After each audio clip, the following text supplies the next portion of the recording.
It's bad enough that HR can find dozens of ways to disqualify you for the job. You do not want to make the mistake of disqualifying yourself before HR looks at your application. Let's talk about it. The first way that people disqualify themselves is with the job questionnaire. On USAJobs.gov, as soon as you click apply, the next screen presented to you is the questionnaire. This can seem daunting as you will have to mark a lot of no's on the first screen, but stick with it. Starting on the second page, you will be asked to start rating yourself. You need to read the exact order of these questions and make sure you're selecting the highest option.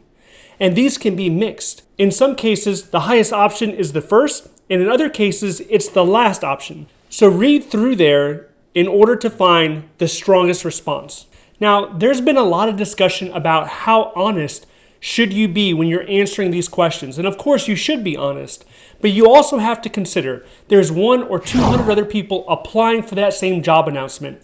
And there's a percentage of them that are marking down they're an expert. So if you find yourself not selecting the highest answer, not putting down that you're an expert, if you're saying that you have little to no experience, you're not going to be competitive and you're probably going to end up disqualifying yourself. So what I would suggest is do not even apply to that job announcement unless you know you're an expert and that you're strongly qualified for it. The next way are empty text boxes. As you're applying for the job announcement, on occasions you'll be instructed to type your experiences into a blank text box. And sometimes this information is the exact same on what is on your resume. You might be thinking, this doesn't make any sense. It's already on my resume. So you might be tempted to type "see resume" or even just leave the box blank. But you do not want to do that. You actually have to input that information, such as when did you attain this experience? You have to put your position, the dates, and the organization. If you do not do this, you're sending a signal to HR that you do not know how to follow instructions. And it could result in you receiving a not eligible email. Another thing to highlight here, it doesn't matter how qualified you are. If your resume is not telling the right story, you will not get the job. And because of this, I developed a course that takes you step by step in order to strengthen your resume to get more referrals, to get more interviews. The link is in the description below. The next way is by not completing online assessments. So how this usually works is you apply to a job announcement on USAJobs.gov, and moments later, you can receive an email requesting that you need to take an online assessment. Now, these can be brutal, especially the mathematical ones. A lot of times these are mind-numbing exercises, and there can be, I believe, up to a dozen. Certain jobs require certain type of assessments. I found about a little less than half of the job announcements are going to ask you to complete an assessment. The good news is once you've completed an assessment, it is usually good for up to 12 months. You can find on the job announcement if it is actually required for you to take an assessment.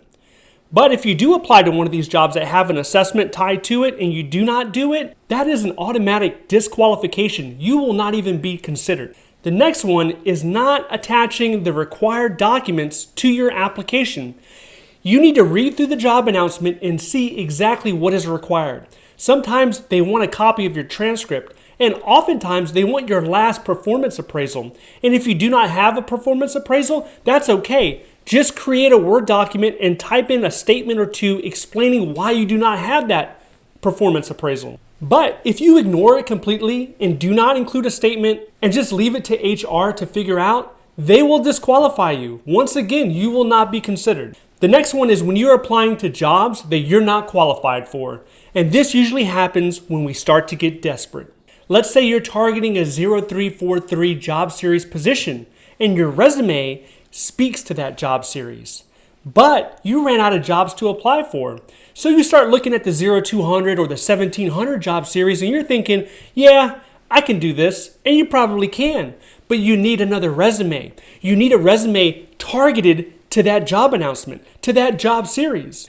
Do not use the same resume for multiple series. This is a mistake. When you take one resume and just start applying to all types of job series, you're wasting your time. This time can be spent more productively in creating another resume for that job series. I have personally made this mistake myself. So now what I have on USA Jobs, I have a resume for 0300, I have one for 0200, I have another one for 1700. And whenever it comes time to apply for these positions, I simply select the appropriate one and I apply. Now, despite avoiding these pitfalls, it can still be pretty difficult to get a federal government job. And if you want to know just how difficult it is, then I want you to watch this video next. If you would like to see more videos like this, please click like and subscribe. Thank you for watching, and I'll see you in the next one.